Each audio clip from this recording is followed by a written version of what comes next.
សូមជម្រាបសួរពុកម៉ែបងប្អូនសូមស្វាគមន៍មកកាន់តម្រុយឆ្នោតខ្មែរប្រចាំថ្ងៃសម្រាប់ថ្ងៃទី14ខែ10ឆ្នាំ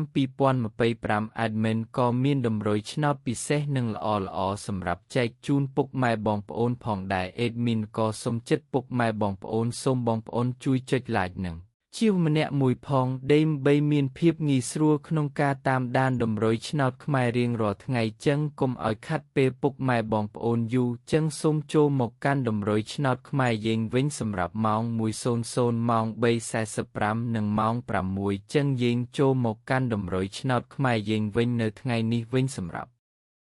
លេខទូចពីលេខយើងវិញ Admin មានលេខ15 37 48